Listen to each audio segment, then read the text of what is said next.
Hello friends, आपण काल काय पाहिलं याचा थोडासा रिव्ह्यू घेऊयात आणि त्यानंतर आपण पुढच्या टॉपिकला सुरू करूयात. ठीक आहे. काल काय काय पाहिलं आपण? Surveying 1, surveying 2. सर्वेइंग 1 मध्ये काय असतं, सर्वेइंग 2 मध्ये काय असतं हे पाहिलं. त्यानंतर पाहिलं जिओ इन्फॉर्मेशन. जिओ इन्फॉर्मेशन मध्ये काय असतं? मेजरमेंट करतो, रिप्रेझेंटेशन करतो आणि मॅनेजमेंट करतो. कशाचं करतो आपण? तर जिओ इन्फॉर्मेशन जी काही कलेक्ट केलेली आहे त्या गोष्टीचा आपण मेजरमेंट, मॅनेजमेंट आणि रिप्रेझेंटेशन करतो. ठीक आहे.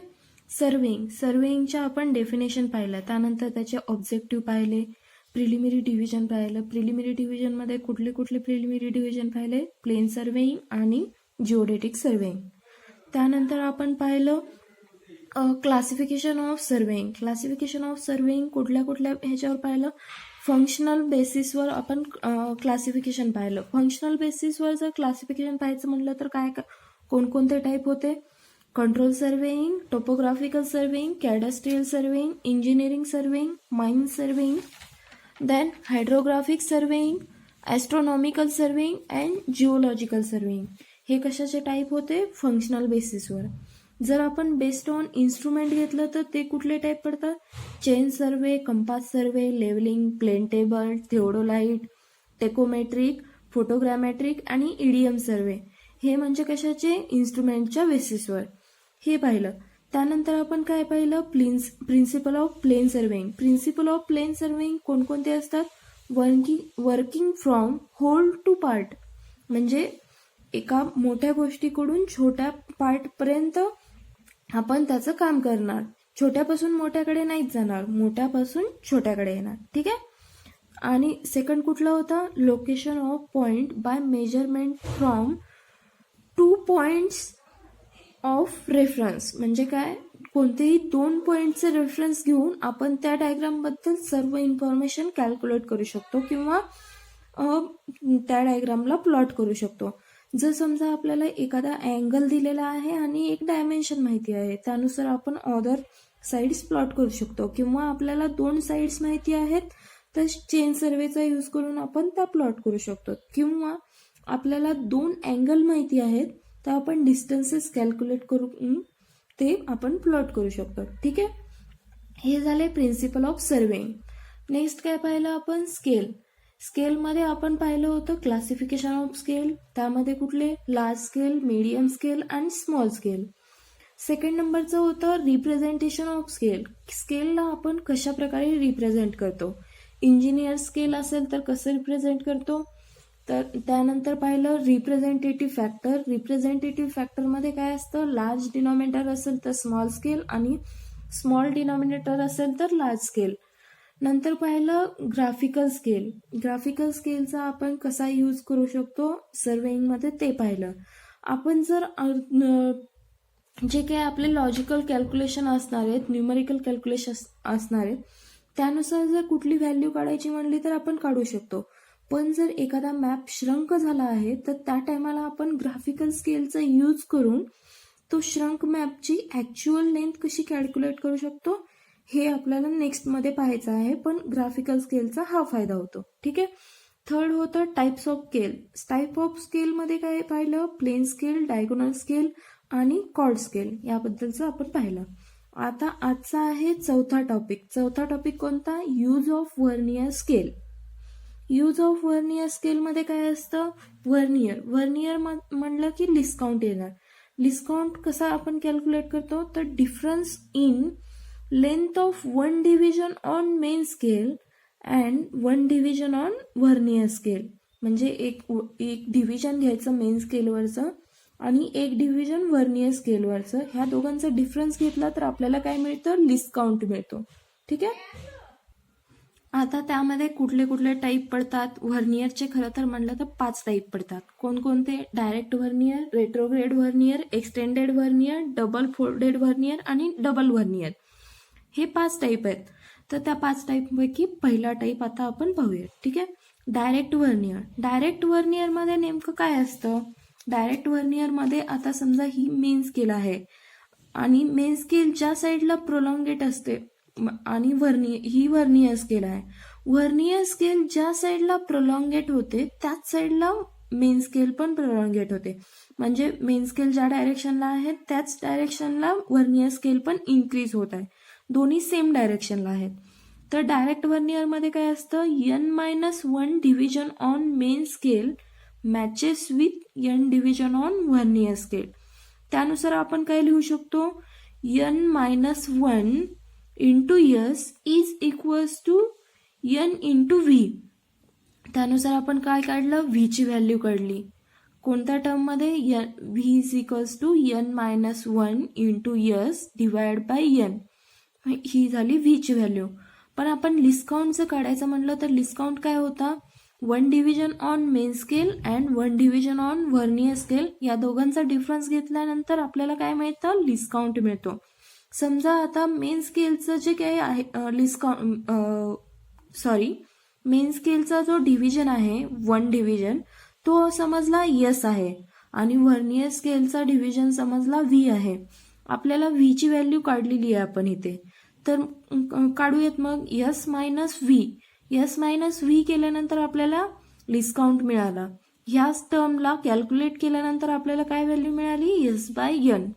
म्हणजे डायरेक्ट व्हर्नियरचा जो काही लिस्ट काउंट असणार आहे तो किती असणार आहे, यस डिवाइड बाय एन. ठीक आहे. नंतर इन डायरेक्ट व्हर्नियर मध्ये सांगितल्याप्रमाणे vernier prolongates in same direction as that of main scale. म्हणजे मेन स्केल ज्या साईडला इन्क्रीज होणार आहे त्याच साईडला व्हर्नियर पण इन्क्रीज होत असतो. पण रेट्रोग्रेड व्हर्नियर, आता नेक्स्ट कुठला आहे, रेट्रोग्रेड व्हर्नियर मध्ये काय असतं, याच्या एकदम अपोजिट. ज्या साईडला मेन स्केल प्रोलॉंगेट होत असते त्याच्या अपोजिट डायरेक्शनने व्हर्नियर स्केल असते. इथे पाहू शकता, इथे काय 7, 8 हे इकडे इन्क्रीज होत चाललंय. म्हणजे काय, हे मधले जर स्मॉल डिव्हिजन कन्सिडर केले तर काय 1, 2, 3, 4, 5, 6, 7. तर इथेच काय व्हर्नियर स्केलमध्ये हे अपोजिट डायरेक्शनला इन्क्रीज होत आहेत. इकडे काय 1, 2, 3, 4 हे असे अपोजिट डायरेक्शनला इन्क्रीज होत आहेत. ठीक आहे. यामध्ये काय असतं, n+1 division on main scale matches with n division on vernier scale. याचा अर्थ काय होतो, स्टार्टिंगलाही सांगायला हवा होता, तो विसरला, आत्ता सांगते. ठीक आहे. n डिव्हिजन, आता समजा जर इथे n डिव्हिजन साठी आपण जर घेतलं 10 डिव्हिजन घेतलं तर काय 10 डिव्हिजन घेतलं आपण, तर n इज इक्वल टू 10 ठेवली व्हॅल्यू. तर इथे काय म्हणलंय, n+1 डिव्हिजन म्हणजे काय, n जर 10 असेल तर n प्लस डिव्हिजन जे काही आहेत मेन स्केलचे matches with n division on vernier scale. तर 10 जर घेतलं तर व्हर्नियरवरचे जे काही 10 डिव्हिजन आहेत ते कशाला मॅच केले पाहिजेत, n+1 म्हणजे 10+1 म्हणजे 11 डिव्हिजन मेन स्केलवरचे matches with 10 division on vernier scale. इथे पाहू शकता हे 11 डिव्हिजन आहेत. ते 11 डिव्हिजन झाल्यानंतरच ही स्केल मॅच होत आहे. कळालं. म्हणजेच रेट्रोग्रेड व्हर्नियरमध्ये हे असं असतं. त्यानुसार जर आपल्याला व्हॅल्यू काढायची झाली तर आपण व्हॅल्यू कशी काढू शकतो, n+1 into yes is equals to n into v. आणि त्यानुसार आपण व्ही ची व्हॅल्यू काढली, v is equals to n+1 into s divide by n. ठीक आहे. यानुसार आता आपण लिस्ट काउंट काढूयात. तर लिस्ट काउंट काढताना काय आपण पाहिलेलं आहे, 1 division on main scale minus 1 division on vernier scale. त्यानुसार व्हॅल्यू ठेवल्या तर लिस्ट काउंट किती आला आपल्याला, यस डिवाइड बाय n. ठीक आहे. तिकडे पण आपल्या डायरेक्ट व्हर्नियरमध्ये पण लिस्ट काउंट किती आला होता, यस डिवाइड बाय n. इथे पण लिस्ट काउंट किती आहे, यस डिवाइड बाय n. फक्त डिफरन्स हा आहे की हे अपोजिट डायरेक्शनला प्रोलॉंगेट होतं आणि तिकडे n-1 होतं, तर इथे काय n+1. ठीक आहे. नेक्स्ट, आणि आपण पाहिलं रेट्रोग्रेड व्हर्नियर मध्ये काय असतं, vernier scale prolongate in opposite direction as that of main scale. ठीक आहे. आता एक्सटेंडेड व्हर्नियर मध्ये काय असतं ते बघूया. ठीक आहे. यामध्ये काय असतं, 2n-1 division on main scale matches with n division on vernier scale. ठीक आहे.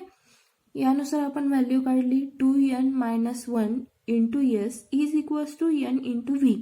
त्यानुसार आपल्याला व्हीची व्हॅल्यू काय मिळाली, व्ही इज इक्वल्स टू ब्रॅकेटमध्ये 2n-1 into S divide by N. ठीक आहे, ही आपल्याला व्हीची व्हॅल्यू मिळाली. लिस्ट काउंट घ्यायचं झालं तर आपल्याला काय लिस्ट काउंटची व्हॅल्यू माहीत असते. इथे लिस्ट काउंट घेताना आपण काय घेतो, 2s मायनस व्ही असं काय घेतलं तर इथे 2n करतोय आपण, त्यामुळे इथे काय 2s. तर इथे आपण काय करायचं, 2s मायनस व्ही म्हणजे 2 division on main scale minus 1 division on vernier scale. ठीक आहे, तर हा लिस्ट काउंट घेतला, त्यानुसार आपल्याला लिस्ट काउंटची व्हॅल्यू काय आली, s/n. ठीक आहे, त्यानंतर हे जे एक्सटेंडेड व्हर्नियर आहे ते कशासाठी आपण यूज करतो, extended vernier is used for astronomical second. ठीक आहे, नेक्स्ट डबल व्हर्नियर. डबल व्हर्नियरमध्ये काय असतं, it is used when the graduation on main scale are numbered in both direction. ठीक आहे, या आणि ह्याचे जे काही नंबर्स असतात, आता आधीच्या स्केलमध्ये आपण रेट्रोग्रेड व्हर्नियर पाहिलं किंवा डायरेक्ट व्हर्नियर, त्यामध्ये काय होतं, मेन स्केलवर एका साईडला कुठला तरी इन्क्रीज होत होतं. डबल व्हर्नियरमध्ये काय असतं, तर डबल व्हर्नियरमध्ये हे बोथ डायरेक्शनला प्रोलॉंगेट होत असतात, डबल डायरेक्शनला मार्क केलेले असतात. कसं, आता समजा इथे सेंटर हा समजला सेंटर आहे 0 0, या साईडला इन्क्रीज होत आहेत 0 1 2 3, हे पूर्ण सर्कल कम्प्लीट होऊन नंतर कुठेतरी येणार 357 358 359 आणि नंतर इथे 360 म्हणजेच काय 0. 360 आणि 0 म्हणजे 360चं रिव्हॉल्युशन, एक सर्कल कम्प्लीट केला त्याने. ठीक आहे, नंतर पुन्हा काय, हेच काय, हे आता झालं ह्या साईडला इन्क्रीज होताना, हे वरचं ह्या साईडला. पण जर खालच्या डायरेक्शनचे जे आपण खाली पाहिले डबल नंबर दिलेले आहेत, तर ते कुठल्या डायरेक्शनला इन्क्रीज होत आहेत, तर ते ह्या डायरेक्शनला, अपोजिट डायरेक्शनला 0 1 2 3 हे असं कम्प्लीट होऊन हे जे काय आहे क्लॉकवाईज कम्प्लीट होतं आणि ह्या वरच्या साईडचं जे आहे ते अँटी क्लॉकवाईज कम्प्लीट होतं. आणि नंतर पुन्हा ह्या 359 358 357 हे जे काय व्हॅल्यू मिळणार ते म्हणजे काय डबल नंबर असतं. ह्या व्हर्नियरमध्ये मेन स्केल ही डबल नंबर असते. इंडेक्स मार्क्स म्हणजे 0 mark will be at centre. आपण म्हटलं ना, हे 0 मार्क जो काही आहे आपण सेंटरचा असतो. ठीक आहे, आणि it is the combination of both direct and retrograde vernier, या दोन व्हर्नियरचं हे कॉम्बिनेशन असतं. ठीक आहे, डबल व्हर्नियरमध्ये काय असतं, its length is half of corresponding double vernier.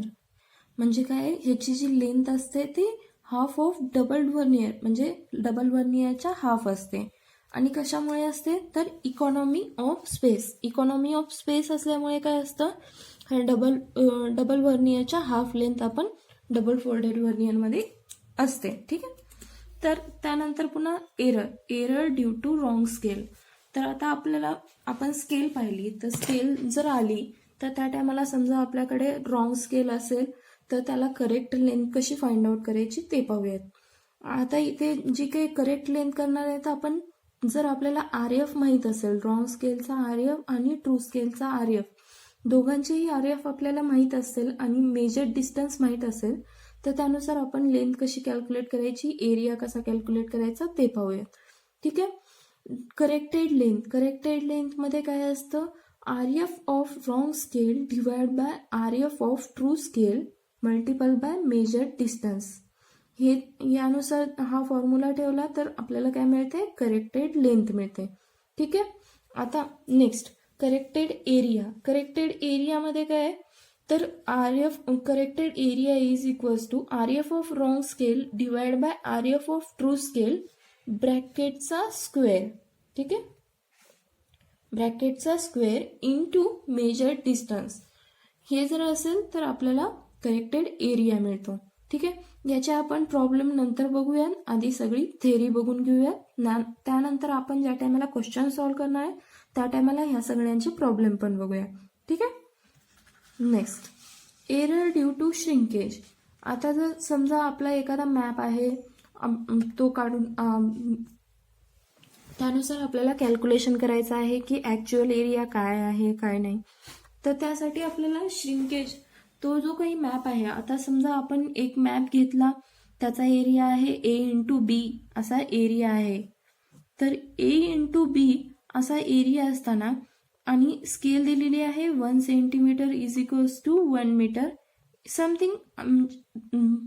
जरुरी नाही आहे की 1 मीटरच असायला पाहिजे, इथे 100 मीटर असू शकतं, 50 मीटर असू शकतं, डिपेंड.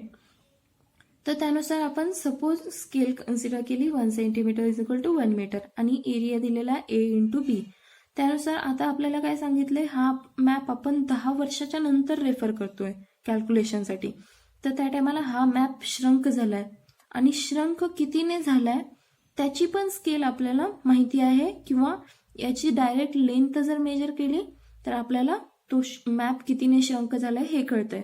तर त्यानुसार आपण ओरिजिनल स्केल कशी फाइंड आउट करायची हे बघूया. आपल्याला समजा इथे ओरिजिनल लेंथ होती B आणि श्रंक लेंथ आहे B' आणि ओरिजिनल लेंथ ह्या साईडची A आहे, तर श्रंक लेंथ जी काय आहे ती A'. तर त्यानुसार आपण कसं फाइंड आउट करू शकतो, श्रंक फॅक्टर किंवा श्रंक रेशो. त्यालाच श्रंक फॅक्टरलाच आपण श्रंक रेशो पण म्हणू शकतो. ठीक आहे.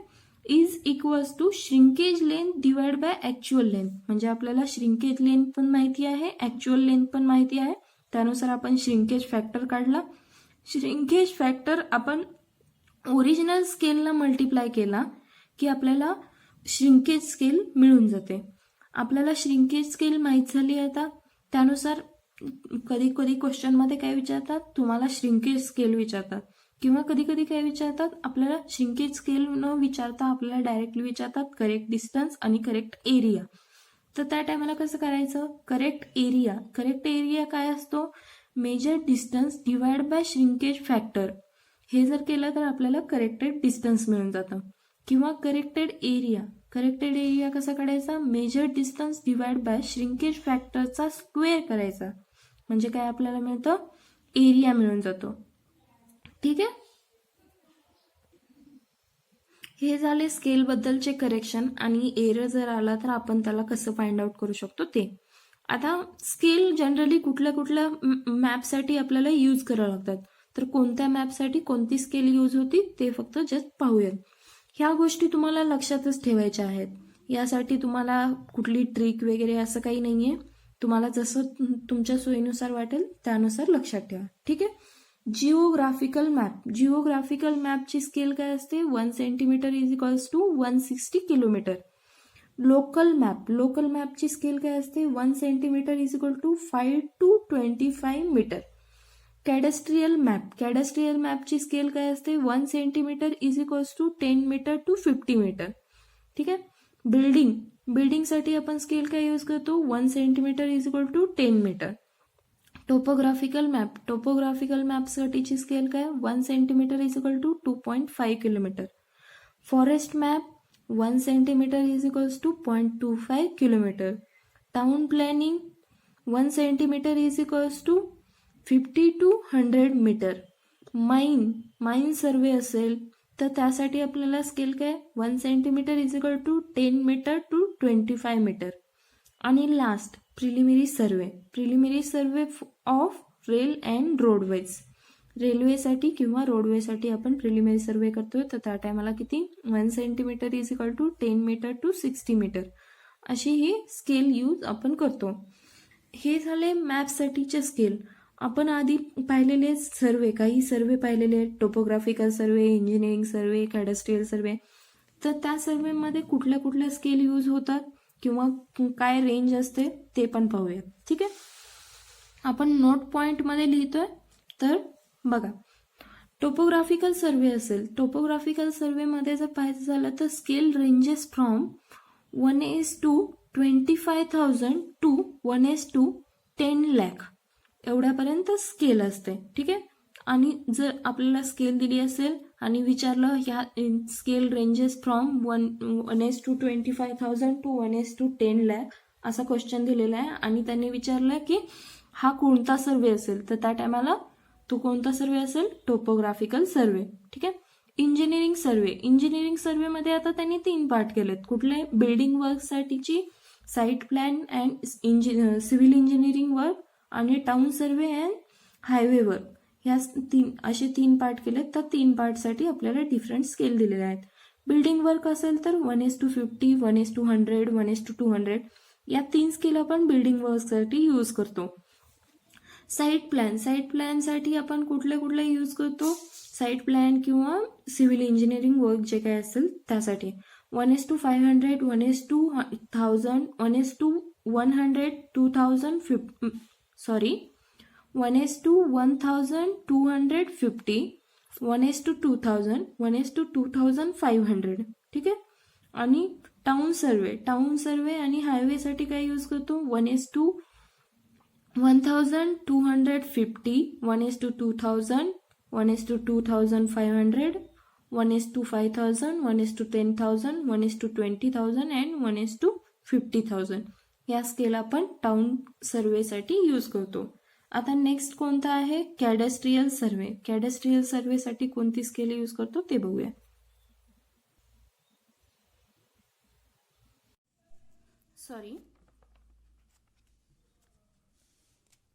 कॅडेस्ट्रियल सर्वेसाठी स्केल कुठली असते? 1:1000 to 1:5000. ठीक आहे. आता फील्ड बुकमध्ये काय असतं? The book in which chain and tape measurement are recorded. त्यामध्ये चेन आणि टेपचे मेजरमेंट आपण काय करतो? रेकॉर्ड करतो. फील्ड बुकचं स्टँडर्ड डायमेन्शन काय असतं? तर 20 सेंटीमीटर टू 21 सेंटीमीटर. ठीक आहे. 20 सेंटीमीटर बाय 21 सेंटीमीटर हे काय झालं? Standard dimension. यामध्ये काय होतं? तर chain line started from bottom and work goes upward. ठीक आहे. डबल लाईन फील्ड बुक आपण कशासाठी यूज करतो? तर ऑर्डिनरी सर्वे वर्क असतील तर त्या टायमाला double line field book use करतो. आणि सिंगल लाईन फील्ड बुक कशासाठी यूज करतो? तर आपण व्हेरी लार्ज स्केलचं जे काही वर्क असणार आहे तर त्यासाठी आपण काय करतो? Single line field book use करतो. आता नेक्स्ट पाहूयात फील्ड बुकमध्ये आपण काय काय रेकॉर्ड करत असतो. फील्ड बुकमध्ये आपण रेकॉर्ड करतो main station, main line, tie line, base line या सगळ्या गोष्टी आपण रेकॉर्ड करत असतो. तर यामध्ये ही एक डायग्राम दिलेली आहे. तर ह्या डायग्राममध्ये काय आहे? ABCDEFG हे जे काही आहेत ते मेन स्टेशन आहेत आणि या सगळ्यांना जॉईन होणारी म्हणजेच काय? मेन लाईन्स आहेत. ठीक आहे. नंतर पुन्हा आपण काय असतं? बेस लाईन म्हणजे काय? आपण जे काही एरिया मेजर केलेला आहे किंवा जो काही एरिया घेतलेला आहे त्यासाठी आपण main station, main line plot केलेला आहे. त्यामधली सर्वात लॉंगेस्ट लाईन कोणती असेल? ते म्हणजेच काय? आपली बेस लाईन असणार आहे. G2C ह्या डायग्राममध्ये पाहिलं तर G2C काय आहे? बेस लाईन म्हणजेच काय? सर्वात लॉंगेस्ट लाईन आहे. ठीक आहे. बेस लाईन आपण कशाचा यूज करून मेजर करतो? इन्व्हर टेपचा यूज करून आपण बेस लाईन मेजर करत असतो. नंतर चेक लाईनमध्ये काय आहे? आपण चेक लाईन कशासाठी यूज करतो? ॲक्युरसी ऑफ वर्क चेक करण्यासाठी. इथे काय? A to X ही जी काय आहे आपण काय म्हणतात? आपण परपेंड टाकला तर परपेंडिक्युलर टाकल्यानंतर आपल्याला A to X अशी एक लाईन मिळाली. तर त्या लाईनीचा आपण डिस्टन्स मेजर करून घेतला. कशासाठी? आपल्याला बेस लाईन माहिती आहे, सर्वात लॉंगेस्ट लाईन. त्यानुसार आपण जर ही लाईन घेतली, ही लाईन कशासाठी? चेक करण्यासाठी, ॲक्युरसी ऑफ वर्क. नेक्स्ट डेला ज्या टायमाला आपण जाऊन वर्क करू, स्टेशन प्लॉट करू, त्या टायमाला आपल्याला चेक मिळाला पाहिजे. तर त्यासाठी आपण चेक लाईन घेतली. ठीक आहे. नेक्स्ट काय आहे? टाय लाईनमध्ये काय? All details of work. म्हणजे आता समजा टाय लाईन असं नाही आहे की सर्वात लॉंगेस्ट असली पाहिजे किंवा सर्वात स्मॉलेस्ट असली पाहिजे. टाय लाईनमध्ये फक्त एवढंच असतं की जे काही आजूबाजूचे डिटेल्स आहेत, म्हणजे समजा एखादं स्ट्रक्चर आहे, रिव्हर आहे किंवा एखादा परमनंट ट्री आहे त्या ठिकाणी, तर त्याचं डिटेल आपण काय करतो? नोट डाऊन करतो त्या अराउंड दॅट लाईन. त्याच लाईनला काय म्हणतो? आपण टाय लाईन म्हणतो. आता इथे बघा F to C ही जी काही लाईन आहे ते ह्या लाईनचा डिस्टन्स किती आहे? 32 मीटर आहे. समजा कन्सिडर केलंय 32 मीटर आहे. तर त्यामध्ये काय? 12 मीटरच्या डिस्टन्सवर पाहिलं तर 1.5 मीटरच्या 12 मीटर डिस्टन्स गेल्यानंतर आपल्याला काय? 1.5 मीटर साईड जायचं. त्या टायमाला एक घर दिसतंय तिथे, हाऊस दिसतंय, ठीक आहे, एक स्ट्रक्चर आहे तिथे. नेक्स्ट पुन्हा सी पासून जर पाहिलं तर 10 मीटरच्या डिस्टन्सवर एक ट्री आहे जे की 1 मीटरच्या डिस्टन्सवर आहे, ठीक आहे. हे झाले सगळे डिटेल्स. आपण इथे आणखीन भरपूर सारे डिटेल्स दाखवू शकतो जे की परमनंट असणार आहेत त्या ठिकाणचे. नेक्स्ट मध्ये काय, या सगळ्या डेफिनेशन आपण लिहिलेल्या आहेत. मेन लाईन काय असतं, बेस लाईन काय असतं, चेक लाईन काय असतं, टाय लाईन काय असतं, डायग्रामनुसार मी तुम्हाला समजावून सांगितलं. याच्या नोट्सच्या ज्या काही PDF असणार आहेत त्या PDF मी तुम्हाला आज रात्रीपर्यंत अपलोड करून देईल टेलिग्राम चॅनलवर. जरी तुम्ही जॉईन झाला नसाल तर टेलिग्राम चॅनलला जॉईन व्हा. आणि जर माझं शिकवणं तुम्हाला आवडत असेल तर लाईक शेअर करायला विसरू नका आणि खाली दिलेल्या बेल आयकॉनवर क्लिक करा. आणि तुम्हाला जर डबल व्हिडिओ, नवीन व्हिडिओ पाहिजे असतील तर माझ्या चॅनलला सबस्क्राईब करा आणि खाली साईडला येणाऱ्या बेल आयकॉनवर क्लिक करा. थँक्यू.